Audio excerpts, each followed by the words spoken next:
So let's get started. So some expectations, this is what we're going to go through today. So we're going to talk about more than just snack and beverage. We're going to talk about vending machines are actually a whole industry. It's automated retail. It's you not being there and having to, exist right in front of the vending machine 24/7 or 8 hours a day like a W-2, 8 to 12 hours, depending on your W-2, just to make sure that vending machine operates and performs and brings you additional income, right? We're going to talk about vending is more than snack and beverage. There's a lot to vending. We're also going to talk about the historical context. Where does vending come from? How did it start? And why do people like vending machines? We're going to review today's market. We're going to talk about the future of vending. We're going to, really do that in today's vending market. And then we're going to talk about why people start vending machine businesses. So why is it important that you guys start a vending machine business? Why are people usually attracted to vending machine businesses? And then we're going to go through some realistic expectations and potential success strategies. We're also going to look at business opportunities beyond vending, so alternative investment options as well, because not everybody wants to be an operator, right? Eventually, I got out of being an operator, but it really was nice to get that history, that solid experience, so that I have that foundational knowledge behind me as well. And, you're a better teacher that way. So we're going to talk a little bit about that and also investment opportunities. Avery L is in the room. Hi, Avery L. How are you doing? Hey, how are you? Good morning. Good morning. Good morning. All right. So let's try this again because I really want you guys to experience these options, these images. Vending machines for hot food. I actually put that in here, so I'm excited that she just put that. Now, giving you guys some historical perspective, vending machines actually started very early, and it was actually coin-operated devices that were used to sell or dispense holy water. It was used to filter and prevent people from stealing holy water, which is a very interesting concept, but dispense and manage in Egyptian temples. So people actually didn't embrace the vending machine until the 1800s, years after vending machines were created. And the next vending machine that was created after this was used to sell postcards and stamps. Vending machines today actually operate just like early vending machines. Money goes in, gears turn, and stuff comes out. Jumping ahead, 1950s, we got more of what we kind of see today. You guys have seen the jukeboxes, you've seen soda vending machines and coin operated TVs. And then, you have the typical snack vending machines or candy bar vending machines. So these have been around for a really long time. And by the 1950s, you had them in even laundry rooms as well and arcade games. So lots of arcade centers, vending machines everywhere. And jumping more ahead, vending machines for hot food, we have in 2012, Eat Wave came out, right?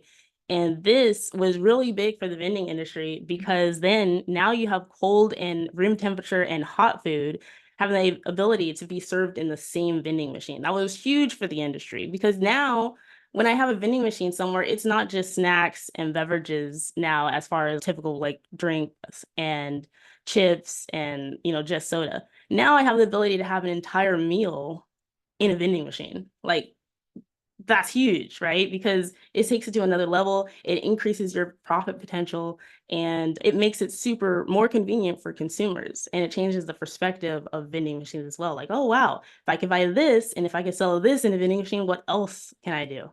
So basically, how it worked is you bought, say, a burrito, and there was a microwave actually at the bottom of the vending machine that heated it up when you dispensed or vended the vending machine. So really cool, and it definitely contributed to a lot of what we see today in vending machines that create hot food. Now you have pizza vending machines. Now you have burrito vending machines. You have quite a bit. You have ramen vending machines. I just put a ramen vending machine in an airport last week. So it's really cool to see that industry changes and you kind of get that historical background on that. In 2013, Carvana, you guys, a lot of you know Carvana. They're a publicly traded company now. They're on the top 10 of like Forbes 500 in constantly breaking records. So they're pretty cool because they created the first car vending machine. And now you see it across, the world. But a car vending machine, So that's just to tell you, once we really got popular and really got hip to vending machines, we kind of exploded in our innovation and adding technology to the vending space. So yeah, I just wanted to share that with you. Now, I want to ask you guys, why do you guys think like we made all these investments and why do people like vending machines? Like why do you think they've stuck around for so long? And what do people see in vending machines anyway? And you guys could drop this in the chat or you guys could unmute, share as well. All right, got some people in the chat. Instant gratification, convenience. All right. Thank you, Kayla. Thank you, Rachel. Because of the lower initial investment. Passive income. I love these answers. Christine, thank you. Christine said passive income. That's why I love vending, among other reasons. Jessica said lower initial investment. All right. So why do people like vending? Kayla, thank you for the convenience factor. So yes, the answer is always convenience. It really always roots down convenience. Every angle you think of it, convenience is the answer. That's why people like vending. They like going up to a box and saying, hey, I'm hungry. I don't want to drive anywhere. I don't want to spend that extra time investment to step outside this building I work in and drive somewhere, walk somewhere, and maybe spend extra gas or so on. I'll pay more to not use my time to go somewhere else, right? So convenience. And there's plenty of other ways and examples to break that down too. But really, it comes down to convenience. And if you see common, constant innovations around the country, around the world, really humans, we're obsessed with convenience. It's a common thing, right? So yeah, convenience. Now, I want to review today's vending market with you now. We went over the history and we went over why people like vending machines, but now let's look over some of the vending market. So vending machines basically have been a part of our modern life. They're super like blended in. You don't even flinch when you see them anywhere and you pass by them and you don't even think about it, right? It's kind of like you automatically trust them.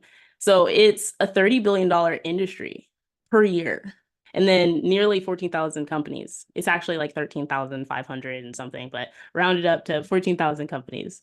So vending machines, pretty stable industry. And the vending machine is actually still constantly innovating.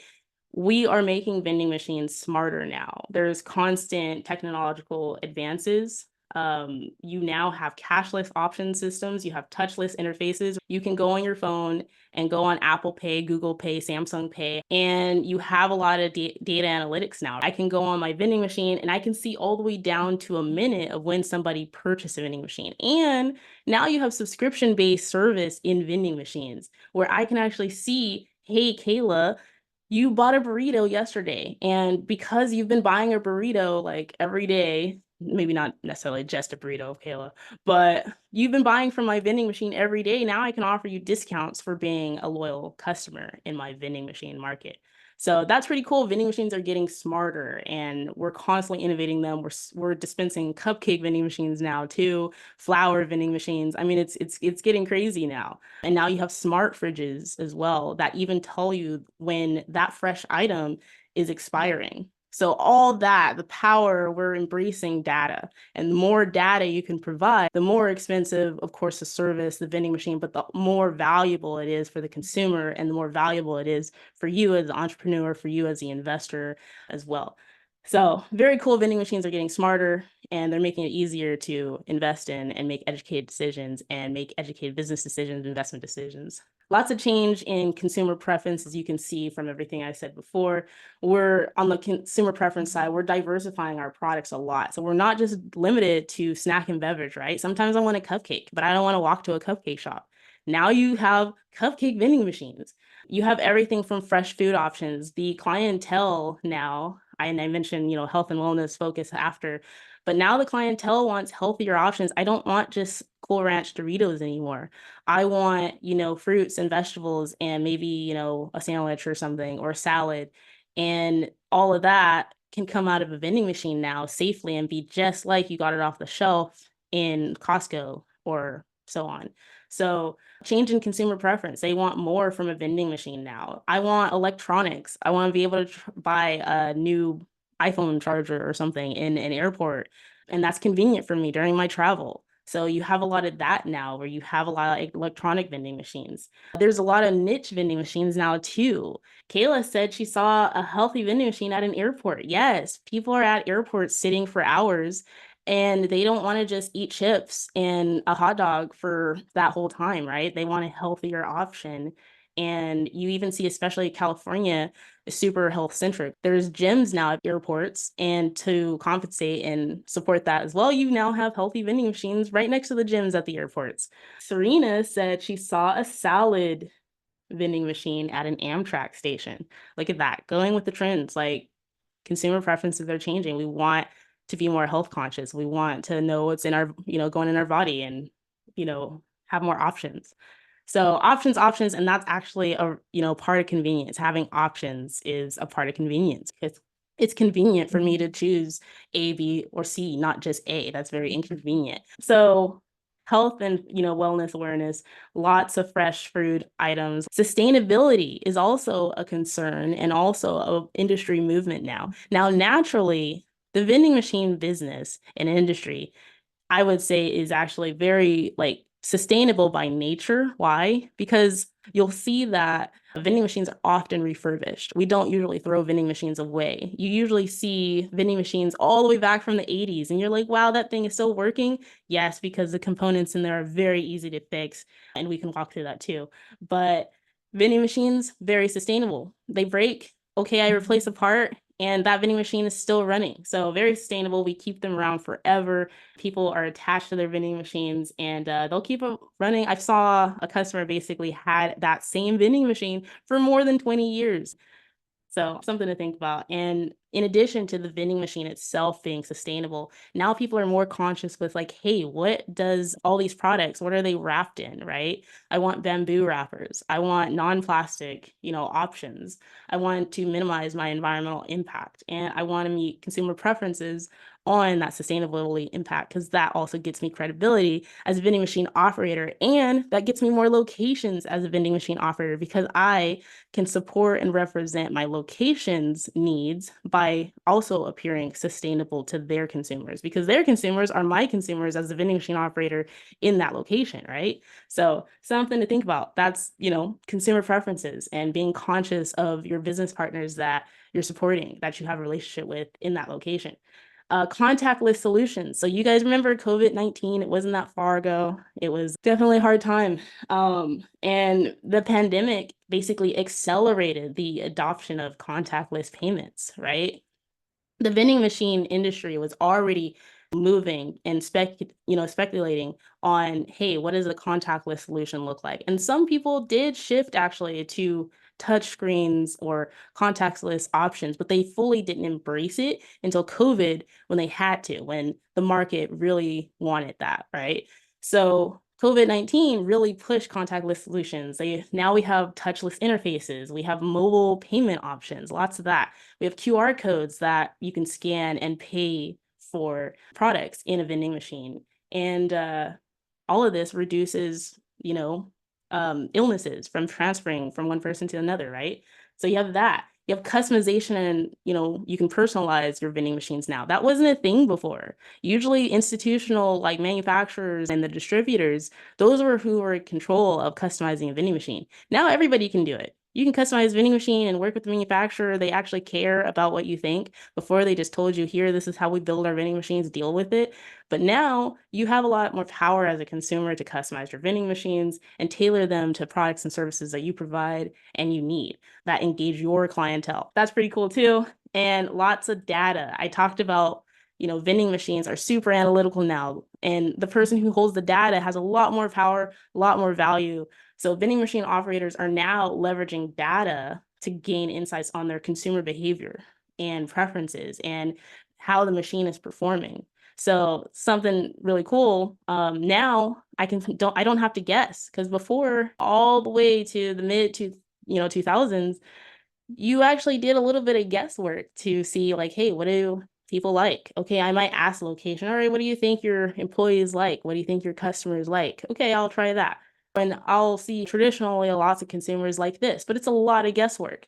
Now I can actually watch my consumers pretty much what they buy and what do they have preference for. And I could send out surveys because now I have all their information, right? So data-driven insights, lots more power. And again, you can make more educated business decisions with all that data.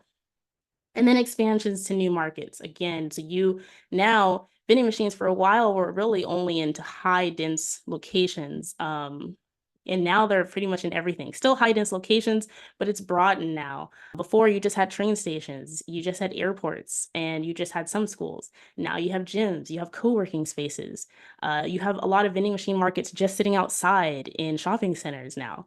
You have parks, you have recreational areas. Japan actually has a vending machine now on top of Mount Fuji. So it's pretty random, but pretty cool as well. Doesn't it's actually self power generated, so it doesn't need to plug into any power source. And that's another thing. We're going into vending machines are now getting solar powered, and so more sustainability, more energy efficient, and the environmental impact is getting less with the vending machines. Vending machines are getting lighter now too, which is, important for you as an operator, because as you as an operator, you're kind of concerned about how heavy that vending machine is.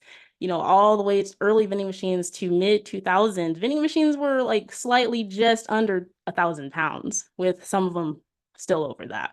I would know. I had a hard time moving some. It was interesting.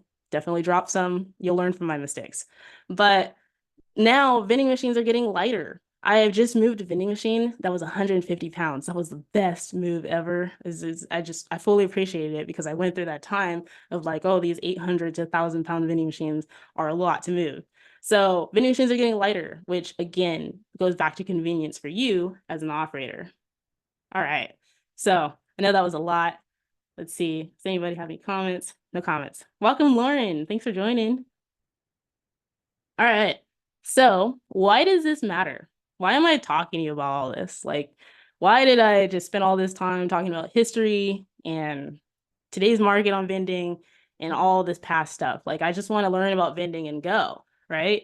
But why does it matter? Because we need to reflect on that historical context and then reflect on how the industry adaptations and innovation has changed over time.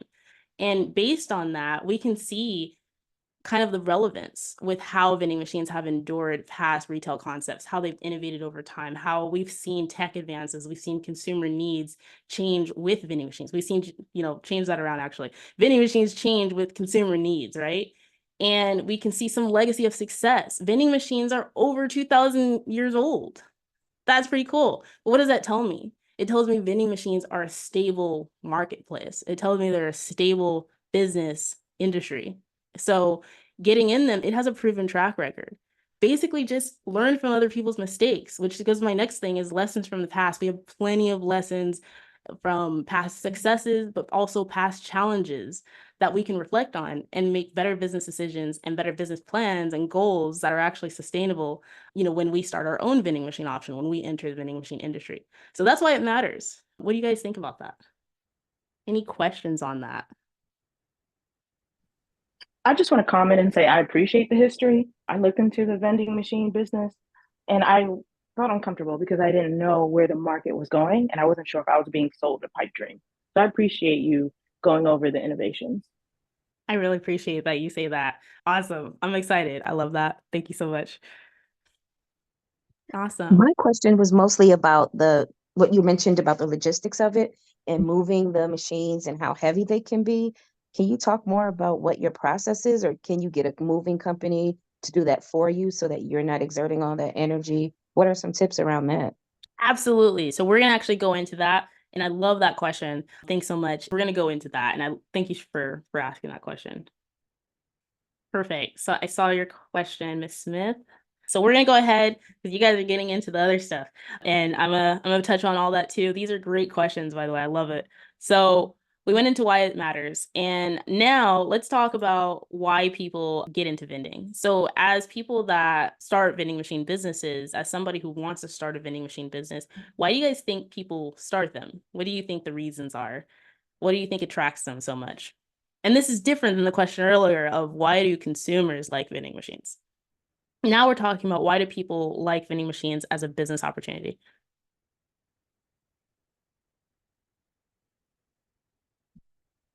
All right, we have Lauren said passive income. Serena said low startup costs. Flexibility. Awesome. All right, and less maintenance. Ariel said less maintenance. Love it. And low barrier to entry. Tasha, cash flow, variety. You can put anything in a vending machine.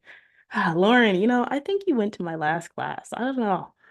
All right, these are some good answers. You guys are great. I love it. Thanks so much for participating, you guys. This is a great crowd. So, yes, why do people get into vending? So, the first one I'm going to talk about is low startup costs. Yes. So vending machines have a fairly low startup cost. Typically, I recommend that people start with a snack and beverage vending machine. I know I talked about it being more than snack and beverages, but because the consumer market recognizes vending machines as that, and it's an easier proven track record for beginners, I always recommend you start with a couple combo vending machines, a couple snack and beverage vending machines, simply because it's an easier start for you to get that foundation and then build into the unique vending machines later. So typically with snack and beverage vending machines, you can start with anywhere between $1,000 to $5,000. Now, this all varies. There's a lot of caveats to that, but usually you can start with $1,000, $5,000. Anything less than $4,000 to $5,000 is usually a used vending machine, which comes with its own set of things that you have to be considerate of, you have to be conscious of. And one of those is you need to be conscious that you do have to cycle all those parts. You have to check to make sure everything works. And I actually work with people to show them how to do that. Simply like cycling coils. Does the card reader work? When was the card reader purchased? The typical lifespan of different vending machine components, right?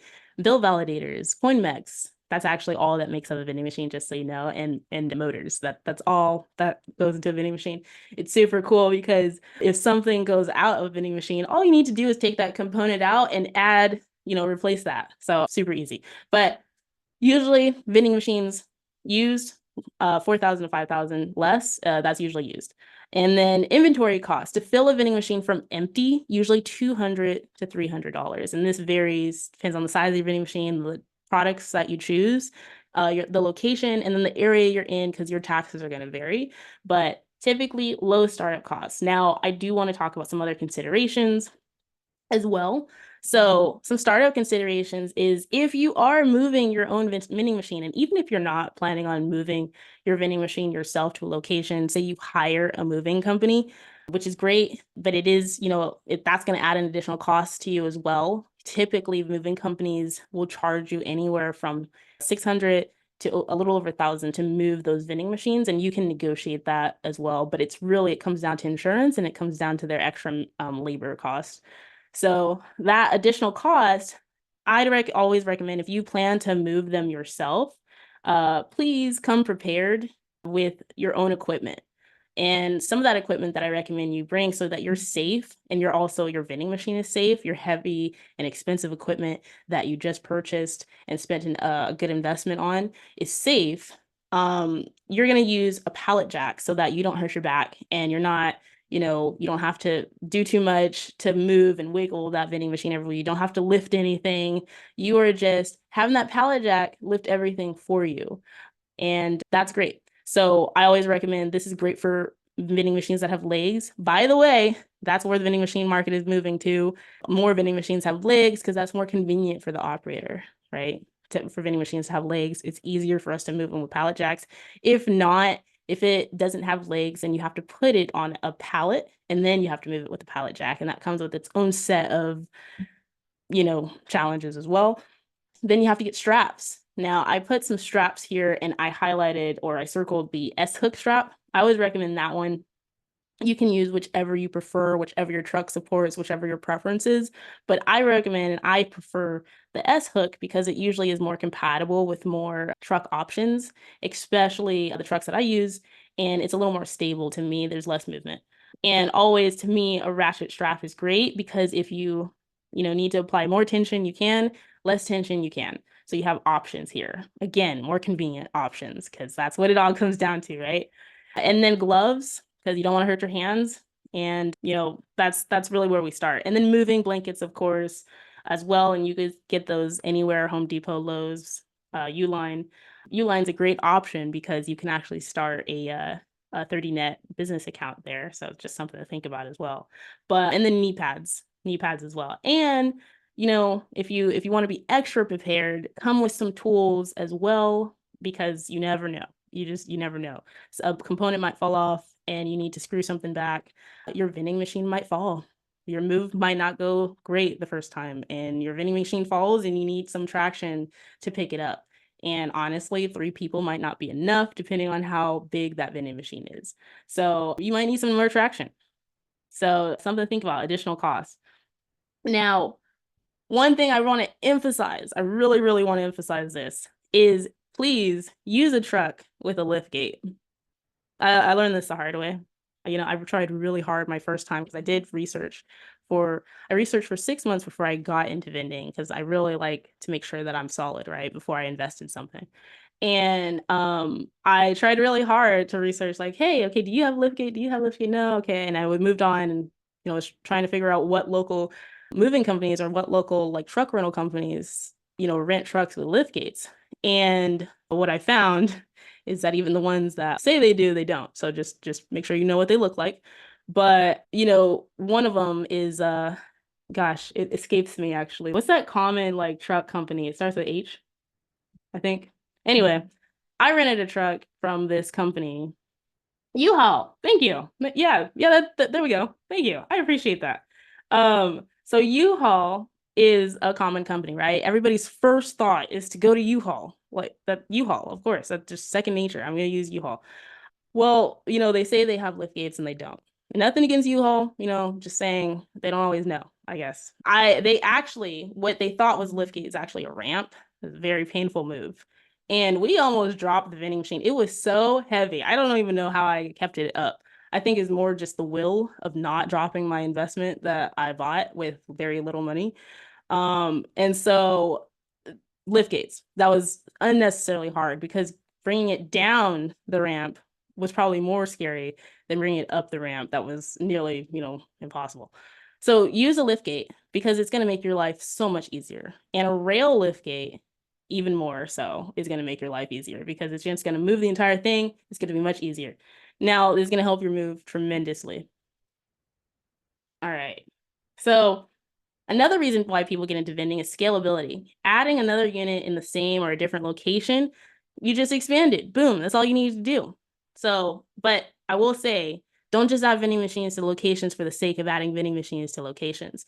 Make sure that that location can support that additional vending machine and you're not wasting an asset that could be applied to a different location to bring you a different revenue source that at the highest, most profitable maximum that you can.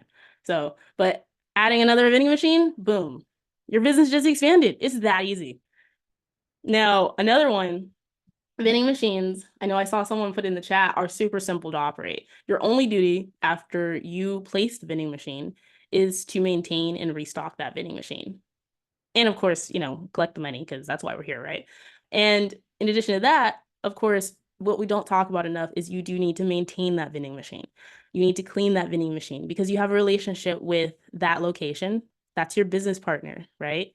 And you want to make sure that your vending machine looks nice at all times. You don't want it to reflect poorly on that location, and you don't want it to turn away clients simply because it's not clean, right? You want to service that vending machine. You want to restock it. You want to repair it when it goes down, when it needs repairs. You want to replace parts when they go down and they need repairs as well. But other than that, super simple to operate. And it is a nice business to get into and investment opportunity to get into if you're a beginner, if you need another add-on revenue source, if you own an apartment even, because this doesn't even have to be a full-scale business for you. This could be an additional revenue source that you add to your apartment complex and you just put it outside for your tenants and there you go, another revenue source. So simple to operate. You could have your property manager manage it. Yeah, so that's another reason. And then of course, increase your cash flow. Typically, what you're going to see for a typical snack and beverage machine, this doesn't include all of the unique vending machines, cupcake vending machine, coffee is a really good market. For a typical snack and beverage vending machine, we're talking about sodas, waters, and chips and sandwiches and so on. You probably will expect an additional $300 to $500 per month per vending machine. And that's on the low conservative end. A lot of my vending machines made 800 to over 1,000 a month. And that's because they had really great locations. I kept them fully stocked, kept them clean, and then they were in high traffic locations as well. So just something to think about there. Increase cash flow. And I think a lot of you knew that. But what would that add to you? For me, when I started, I just wanted an extra 500 to 1,000 a month. And I start with 4 vending machines, so that was very easy to maintain. And I actually made way more than I thought I would. And then I was like, what else can I do? So what difference would that make for you to add that extra income stream in addition to the W-2 or the business that you're running right now? Now, the next one, I know I saw someone say flexibility. I think Kayla said it, but flexibility. So place machines, you pretty much can place them wherever you want, of course, with proper approval, right? You need to make sure that location said you could do that. But you can place vending machines wherever you want. You could service them as your time permits and as, of course, it works for the location. What I did is I basically stocked them on my weekends a lot, and that only took a couple hours of my time. It was very easy, and I wasn't rushed to do it because I wasn't working for anyone, and I just did it as time permitted. And if something happened in the middle of the day that I had to go address, okay, I guess I'll come here later at night or I'll come here tomorrow. No pressure. It's your business. You service it on your own time or during their business hours. I do recommend, though, if you are scouting for locations, try to lean towards the ones that have higher density, of course, but also more time in the day, more time, more open hours. So that's going to affect your profit margins as well. If a location is only open for like 4 to 8 hours, you're not going to maximize that location or that vending machine versus a location that's open 24 hours, right? So I always would lean towards the locations that are open longer. I really love seeing my vending machines make money at 1 a.m. They're still going. And those usually have a higher, rate of return. And you usually see them come with more money at the end of the month. And basically you, and of course the market, what the market can support, what the consumers want, control the product choice. You can put whatever you want in there, right? If somebody asks for something, you could try it. And if it doesn't work out, you could always tell them, hey, I'm sorry, but like this does not sell well, and then not sell it again, right? So lots of flexibility there. And then lastly, I know we all like to say that vending machines are passive, but I really want to emphasize that they're not completely passive, right? Realistically, they're semi-passive because on top of the extra income, which is awesome, they do work for you without you being there after you set them up, but you still ultimately need to maintain them and restock that vending machine as your time allows, right? And of course, if the business or the location says, hey, I'm having a problem, you have to go fix that problem too, and quicker as possible because you want to maintain that business relationship with them. But otherwise, just want to emphasize vending machine businesses are not completely passive. You still have to take care of it, and it's still gonna work without you being there, but it's not gonna keep running forever without you being there. So sometimes that looks like, hey, I need to service my vending machine every week. That's a really good location, it sounds like. Sometimes you need to service my vending machine every month. Really depends on that location and on that vending machine. And there's small vending machines versus large vending machines. So let's look at the comments. All right, so let's see here. All right, I had no idea vending was this old. Serena said that. All right. And let's see here. Low startup costs. Okay, vending examples. Is this part of a vending series? Ooh, great question. I'm gonna get into that later. I do actually work with people to get their vending machine locations and teach them everything they need. And if you do need a partner that's in your back pocket and to help you out on speed dial too, and jump on a call with you to do some cold calling, that is me. I do that a lot. One of the people I'm working with, they actually got a vending machine location last month and they just made their first 1,000. So I'm super excited for her. Super excited. That's a big vending machine though. So after gross, it is about 600. So pretty cool. And that's for her first month. I'm expecting her net to be a little higher after those first initial expenses. And great info. We were just making a purchase list for my tiny college kit. It is great for college students. Really great. Very, very easy, simple way for them to make extra money in college. And I vote yes on the vending series. Ooh, excited about that. All right. So going on ahead. So we talked a little bit about why people get into vending, and just to recap, low startup costs, scalability, simplicity, and to increase your monthly cash flow, flexibility, and semi-passive, right? This is everything we said. So I want you guys to know, like, hey, why do people get into vending? This is why. So really want to emphasize that, and that will help you. That understanding of why you're in the business helps you, build your business plans, right? It helps you build your business market. It helps you choose your niche. So I want you guys to really understand, why are we in this business? And I do want to talk about some challenges now. So, because I don't want to give you just the benefits, I want to be real with you, right? I want to give you the challenges and say, like, it's not all, rainbows. It's not all sunshine and rainbows. It is actually, there's some challenges, there's some hurdles. And if you're really, serious about this business, if you're really serious about adding this extra income stream, you do have to acknowledge that there are some speed bumps, or there are some little hurdles that you have to overcome along the way. But there's positives to overturn in everything. There's opportunity everywhere. So challenges is, vending machines do have a limited product range, right? So some types of vending machines, they are limited to what they can provide, right? If you have a snack vending machine and it's just a snack vending machine and it's not a combo vending machine, you can only sell snacks. That changes your profit margin maximum and your income potential there. Typically, snack vending machines make less than drink vending machines. Some base level knowledge. And so that a combo vending machine that sells both is probably going to make more money than just a snack vending machine. Why? Because it has more options that it can support. It has more vending product potential. A beverage vending machine can only sell beverages. It can't sell snacks, so it can't service all consumers. Maybe a consumer doesn't want beverages, they want a snack. But obviously, that's really getting granular here. But realistically, that there's a limited product choice. Why does that matter?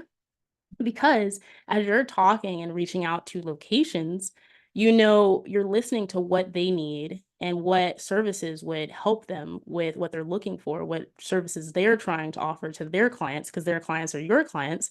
Then, hey, I know that they don't want a cupcake vending machine. I know that they don't just want a snack vending machine, they also want drinks. So that kind of like hones in into what vending machine you're going to even look for to service the needs of that location. If you want to partner with that location, if you want that location to be somewhere you place your vending machine in. So something to think about is, yes, vending machines, depending on what you purchase, have a limited product range. And your goal as an operator is to help identify which products to stock and what vending machines to offer to service that location. Maintenance costs. So vending machines do require minimal maintenance, and Avriel said that was really great, actually, and I should put that in there, but in the first part. But vending machines do require minimal maintenance, right? They still require, though, regular cleaning. And depending on that location, traffic volume, you might need to clean that vending machine every week or every 2 weeks. Again, going back to, it's semi-passive, not passive, right? And servicing that vending machine, cleaning, restocking, routine maintenance as well. And sometimes that might include cleaning out the motors so that the sensors don't stop recognizing that vending machine products and they keep turning, right? So that they can keep creating revenue. That can be time like consuming, and that can be expensive sometimes. And when I say expensive, depending on your vending machine, that can range from $100 for the starter vending machines, like the snack beverage combo. And that can range to like $500 for the bigger vending machines. When we're talking about pizza vending machines, their vending machines are a lot more complicated. They have a lot more parts to support that product that you're selling. And maintenance visits. I want to give you some expectations here. Each vending machine may take you an estimated 30 minutes, 30 minutes or less. Mine usually took 30 minutes or less. Time for me between service visits got less as I learned the business, so it gets easier over time. But something else to consider is, if you do let your vending machine get empty and you have to keep, putting, waters and sodas and snacks in the vending machine from empty, that service visit is going to be longer, right? So if you know that that vending machine hasn't been serviced in 3 weeks to a month, then that service appointment is probably going to take you a little longer. Otherwise, if you're just there to restock like 20 items out of a 400 product machine, then it's probably going to take you like 10 minutes or less. So some realistic expectations in a route of 6 to 10 vending machines is probably going to take you a couple hours to service that route, depending on the size of your route. and the distance between those locations as well. I always recommend that your locations are no more than 5 to 10 minutes from each other, each individual location. Maximum of 30 minutes. Why? Because you're going to burn yourself out over time. And then it's going to be harder for you to service all those vending machines. And your operating expenses are going to be higher if your route is so spaced out. So I think that for your operating expenses and for yourself, your mental capacity, you probably want to shorten that space in between vending machines. And then set, realistic expectations based on those recommendations, based on those realistic expectations of 30 minutes to a couple hours. I wouldn't recommend making any other appointments an hour from you servicing a vending machine. Anything can happen. And sometimes your location might stop and talk to you, and that's what you want, right? Your location is usually going to come to you and say, hey, that row right there is not working lately. And you're going to see why. Most of the time you discover repair issues and parts that need to be replaced from your location. They're always going to tell you if you have a good relationship with them. And most of the time it won't be a surprise if they message you ahead of time. And then vending machines are location dependent. This is why I say part of vending machine is actually real estate. Why? Because they're location dependent. It depends on where you place them. Location matters, just like real estate. So it's highly dependent on location. You want to choose high traffic areas, but choosing the right location realistically can be challenging. For me, I had a very different experience than a lot of people. I reached out to 10 locations, and after my 8th call, I got my first location. And that was when I first started in vending. Not everybody that's not going to happen that fast for everybody. Sometimes you might need to call 50 people. When I got my second location, it was because I called 30 people. I called 30 people. And then my third and fourth location was simply by walking in and saying, hi, I'm Sam, and I want to provide service to you, right? It's not exactly how I said it, but essentially a summary. But so there's going to be different ways that you're going to scout for locations, and we'll talk about that in a bit. But that will be the most challenging part, is really finding that right location that has the density and traffic volume that can support the profit margins that you want and that location. But, stay patient, stay positive, and, if you stay diligent and you keep going and you keep taking action, it'll happen, right? So that's good. I just maintained a positive attitude. I kept going, and really how people feel you and how you build that relationship with you, you'll find that they'll give you more opportunities than they would if you didn't keep trying, if you didn't go in with a smile, if you didn't go in and introduce yourself and, build that positive relationship. So you'll find that relationships matter everywhere. And then competition. So vending machines face local competition often from other vending machines, right? Other vending machines are your competition. And other businesses selling similar products or other products that meet the same needs of the customer you're trying to meet is also competition. So what does that look like? Looks like a gas station down the street, 2 to 3 minutes away, 5 minutes away. If a customer will rather go to the gas station than your vending machine, there's a couple of things there. You might not have products that they want. They might not like your prices, right? And they might not have confidence in your vending machine as well. Because most of the time, humans will go with the more convenient option. And a lot of times people will buy something 50 cents to $1 or more for the convenience of it being right there in front of them. So there's a couple things there. Other businesses are your competition, something to take in consideration when you're pricing your products. And then this competition can affect your sales, right? Customers, again, will often buy the vending machines because the vending machine is convenient, because the travel time in between the location. I don't really want to drive outside of that location for something that's right there in front of me. I'd rather buy something in front of me. And that's what you'll see other consumers do.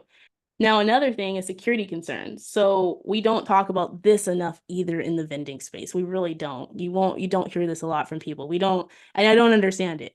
So when you place your vending machine, you need to be careful and conscious of this too. This is a challenge.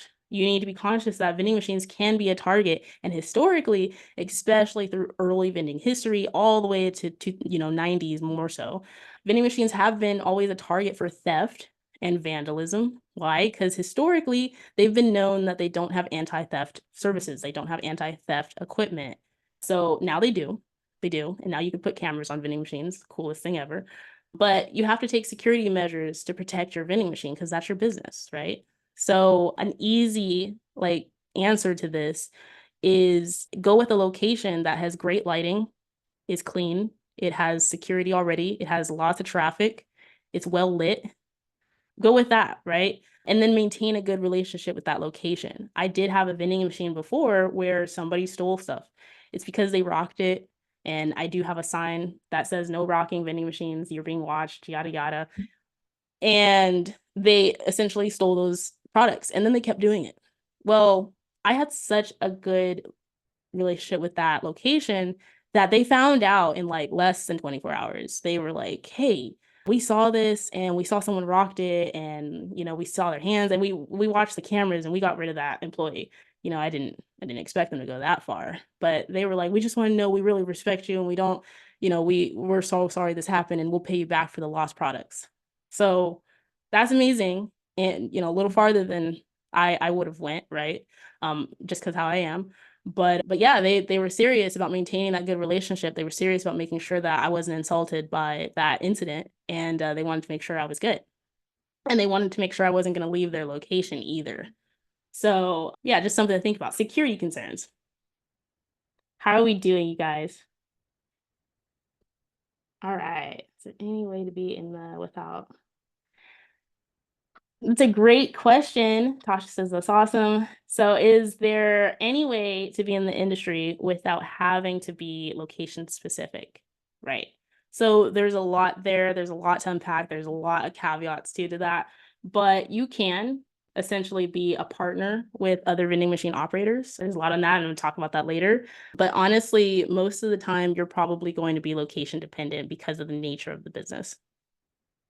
And then insurance is a fun one. I talk about this a lot too, but essentially insurance, you can go to actually your normal car insurance companies that you go with, and some of them specialize in vending insurance. You just have to really be careful with this because some people, they just don't understand. They say that they underwrite vending machines because to them, their first thought is, hey, yeah, of course. Why wouldn't we underwrite vending machines? We underwrite everything else. We service everything else. I got, when I first started, when I got insurance on my vending machine, I got a quote from this company that I won't name right now. And, they told me quickly that they could service a vending machine. They actually came up on the internet as, hey, we provide vending insurance. And that was wrong information. But actually, they never did it. I don't know why this person said that. But I think what happened is they got the same experience I did. And the person over the phone and the company assumed that they did. They underwrote it. They created the policy and they listed vending machine. And then what happened was they canceled it in less than 24 hours and said, actually, we don't do this. We actually don't service vending machines. Sorry. And, then depending on your investment, you might not be starting with a lot of money, but that's, not the great frustration to deal with at first if you put some money down on that insurance, right? And then you have to wait for a while to get it back. So just something to think about. Not all insurance companies service vending machines. A good one that I've had a good relationship was just State Farm. State Farm services vending machines. And to service about 12 vending machines, it only cost me like $80. It's great. It's very inexpensive. So there's a little bit about insurance there. All right. And so next thing, so we're almost done, you guys. And we did talk about quite a bit of this, but basically some considerations when you're looking at locations, again, just what meets their needs, right? Because it's not about you, it's about the location. You're building a relationship with them. So what meets their needs? Not all vending machines are going to meet all locations. Just because you have a snack vending machine does not mean that's something they're interested in. And just because a location has a vending machine doesn't mean you can't be there. They might have a snack vending machine. You're like, okay, well, I'll bring a beverage vending machine. So something to think about, inside or outside. Now, we talked about security concerns. As a beginner, I recommend always inside for a while until you get a good foundation of vending machines up and running. And then outside vending machines, the ones that you are actually appropriately supposed to put outside that have anti-theft on them, that have weather protection boxes around them. A lot of people don't know this, but you actually need to buy vending machines that are specifically created to be outside, not just a normal vending machine and put it outside. Because essentially, especially if it's refrigerated, a vending machine is a refrigerator outside. What does that mean? You spent that investment only to cause more wear and tear on your vending machine. Now you're going to have to replace parts sooner. You're going to cause that paint job to go out sooner, which is going to, make your cost increase as well. And you're going to have to replace that if you want it to look nice. And you're also going to hire you increase your risk for theft as well. Why? Because it doesn't have anti-theft equipment on it. It doesn't have a weather box on it either. So it's going to be susceptible to rain and water damage, which is going to be a more expensive repair. So be careful with putting stuff outside. I see a lot of people, they start vending machine businesses and they just instantly like, I'm just going to put it outside. And a lot of hotels will try to push you to putting it outside because they don't want it in their lobby. Don't do it. Don't do it. They don't know any better until you tell them. But just something to think about, you guys. And then your target audience. Again, this is going to go back to your location. And sometimes your location won't know. Sometimes your job is really, as an operator, to figure out and do that market research as well. What does that location need based on the products and services that they provide and how that location is ran and the clients that are commonly in that area? Who are they servicing? And what client base would buy these products versus these products? So just think about that. Who's your target market? And your product selection based on that target market, based on that location, what they need and what services, they provide for you to provide the services you need to provide to them. What does the audience in that location prefer? So that final decision is going to come down to you and your preference too, and your risk tolerance. Right. All right. So before I go back to that, I also want to talk about securing locations, right? I saw in the comments that you guys were asking about that. So for securing locations, there's a couple ways you can look for locations. And part of them is do a local business search, drive for dollars, right? If you've heard that term, you just drive around. And like I did, I just walked in places and said, hey, I'd like to provide services to your business. I'd like to build a relationship and enhance convenience for your customers, for your client base, for your employees. So you could drive around, you could scout for locations, you can network with other business owners and organizations. Honestly, networking goes pretty deep. What's always served me is networking at different organizations, different meetings, different meetups, different like investment clubs. I'm in a lot of those, and telling people what you do. And often I actually got locations organically. People reach out to me on Instagram and they say, hey, my boss is looking for a vending machine in our warehouse. That's great. I hear warehouse and I'm just like, that's great. You have what? You have 200 employees? Okay. But yeah, that's often you'll get that from your network as well. So securing a little bit of vending machine locations, and then going into the next thing, realistic expectations. So it takes time to find locations. We talked about a little bit earlier. It took me 10 calls, actually 8 calls to make my first vending machine location. And that was fairly quick. That is not always going to happen. That's very different for a lot of people. A lot of people, it takes 50 calls before you get your first vending machine. A lot of times, sometimes you just tell people what you're doing and what you're getting into. And because they have a good relationship with you, they like you, they want to support you, and then they'll give you that vending machine location. They'll give you a chance. Another business I'm a part of, and I teach football this too, is getting into rental arbitrage, right? Getting into, midterm rentals and short-term rentals. And I reached out to 182 places before I got a yes. So it goes into this, the skill set that you get from just this. I did this first and then I got into rentals. But this skill set, gives into everything else too. And because of this, I was able to have that stronger muscle and have that stronger confidence into getting into everything else. 182 calls, you guys, 181 no's before I got a yes. So sometimes you really got to be diligent here and stay positive, stay patient, and just know like it works. It's a proven business and you just have to keep going. And you'll find that location that has a need for it because this is a growing demand. I told you I'm an assistant airport manager, right? I just approved 8 vending machines into the airport. It's a ramen vending machine. There's a licorice vending machine. There is a vending machine that just sells meat and cheese. Meat and cheese, you guys. And then there's the traditional vending machines that sell snacks, beverages, candy bars, and so on. There's a vending machine that sells wine. Lots of wineries have those. And then you have coffee vending machines as well. And then fresh food vending machines too. So I approved all of those vending machines to be at an airport. And we cycle those out every 2 years. And guess what? We only got 5 applications this year. So a lot of the times people don't get these locations because they just don't try. Because our incentive, part of our initiative for our the airport was actually we need to support small businesses and let a lot of small businesses in. And I didn't get a lot of applications from small businesses. Canteen is one of the biggest distributors and operators in this industry. They make a lot of money. They're a publicly traded company. You can look them up and see if you want to invest in them. I'm not endorsing them at all, but they are very big company. They have their own trucks that say Canteen on them. They provide a lot of services and they move the industry too. But I didn't want to give it to Canteen. I was looking for small operators that were just getting started. I also approved a baby vending machine. All she sells is diapers and baby powder and so on. She just, but that's convenient for customers. People like it actually. They are like, this is very convenient for me traveling with my children, and I have less, supplies than I needed, right? So what I'm trying to get there is it takes effort, it takes time, and you just have to keep going, right? Starting profit considerations. Now, again, you can make usually per vending machine 300 to 500 is the industry average. That's on the conservative end. That's on the low end for your typical standard snack beverage combo vending machine. And after expenses, that's about 150 to 200. So, the value is definitely in size.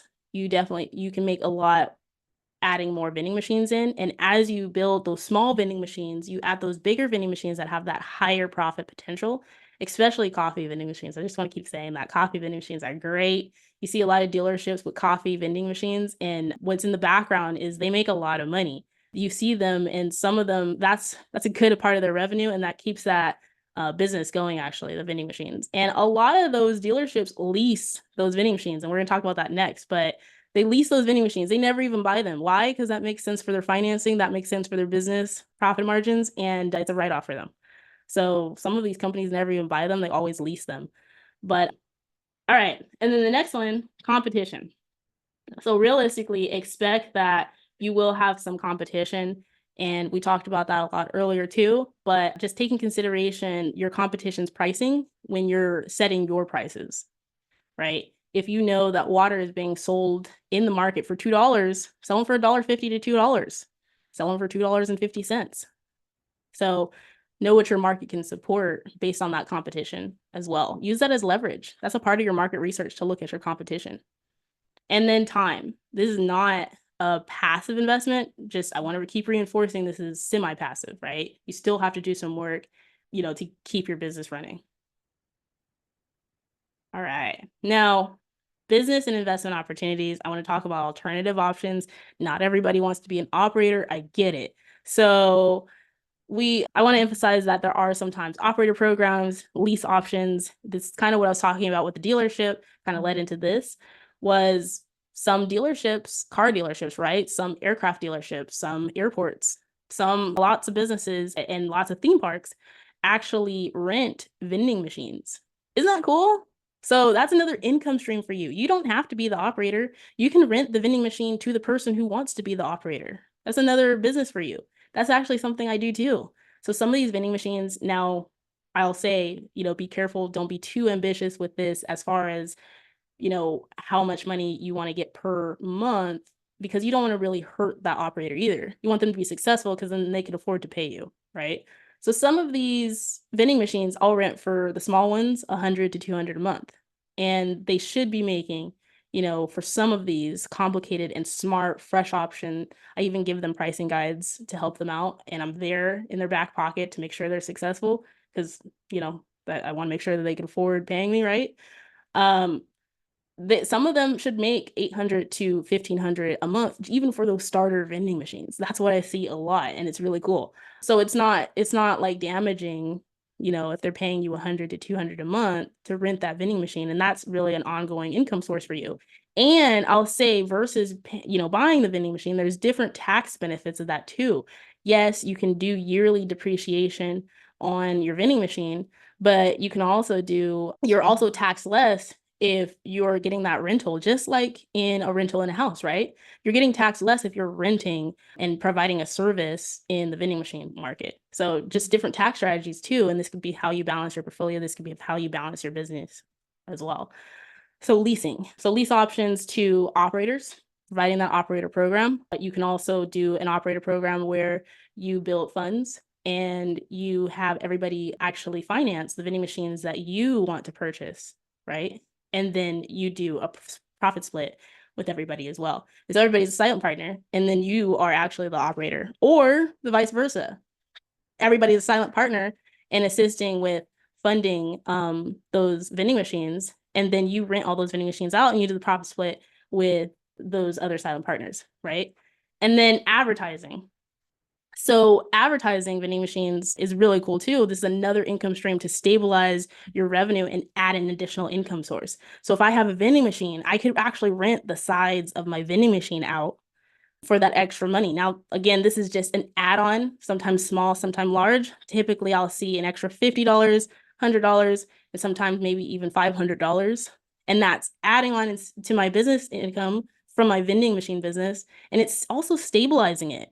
If my sales are slower because of seasonality in my vending machine for a month or so, because maybe it's the holidays, maybe there's less people in that area, right? I can stabilize it because I'm getting marketing revenue, I'm getting advertising revenue from another larger business that wants to advertise on my vending machine.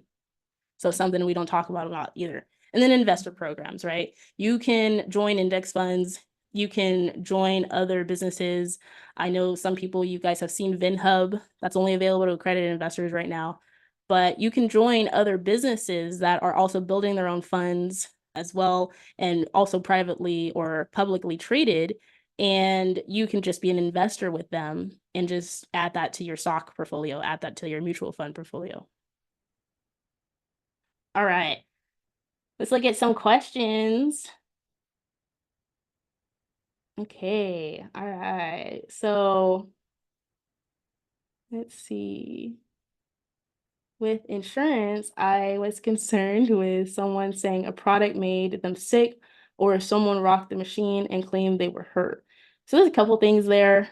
I think that the biggest thing with insurance is if it damages like a piece of the location, you're covered. But if it damages a person, you're also covered too. So, you want to make sure you get the right insurance policy there. But if you have the correct signage, and I share that too, you have the correct signage, and I put signage on all of my vending machines, then you should be fine there, right? You told people not to do what they did and they still rocked it anyway and it fell on them. That's their own, I'm not trying to sound, terrible there, but that was their choice, right? And as far as products making them sick, you have limited liability there too because they're individually wrapped. And so it's not like you made it and people are saying like, hey, you don't follow health standards. You don't have to even be a food handler to be a vending machine business, right? But now you will be liable if you don't cycle out expired goods. So just keep that in mind. So while you were gone, we were talking about the things that scared us. So what scares you guys?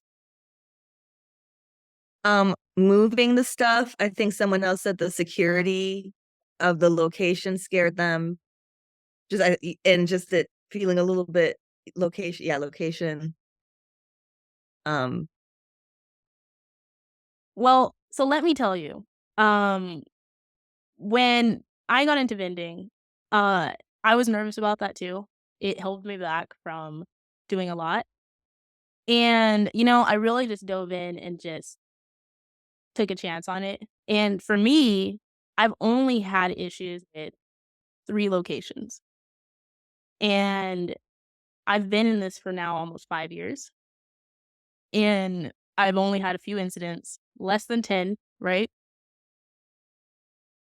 It's not as big a concern as you guys would think. I really just want to emphasize that it's something to be considerate of, because why do we go through all this? We want to minimize and we want to mitigate our risk so that, we don't have to deal with that. We are less likely to deal with that.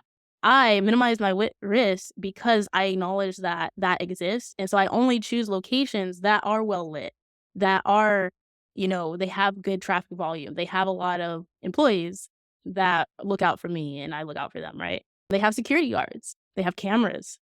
Cameras are great. Sometimes they're 24 hours. So all of that really minimizes your risk as an operator because you have that location that is high, value location, and you're less likely to experience any problems. Now, if you're in a really dark outside in a motel, that has not the nicest clientele, then, your risk might be a little higher in that situation. So it's just something to think about. It's just like any investment. And I say businesses are also investments, right? Because you're investing your time and money into them and your research, which goes back to time. Like anything, you just have to research it. You have to do your due diligence and you have to take those steps to minimize your risk. So, I'd say those are very easy ways to minimize your risk so that you don't have to deal with, any of those concerns. And as part of my Micro Monies business, because Micro Monies, basically, it's just, I teach you how to build small sums of money to add to your income stream that you already have, or start your own new income stream. So I really appreciate your time on your weekend, and you guys have a really great rest of your weekend. Thanks so much, everyone. Thanks, Sam. Bye, ladies. Bye. Thanks, Sam. Thank you. Thank you. Bye. Bye, everyone. Have a good weekend. Thank Happy you. Have a Mother's great Day. weekend. Happy Mother's Day. Yeah. Thank you.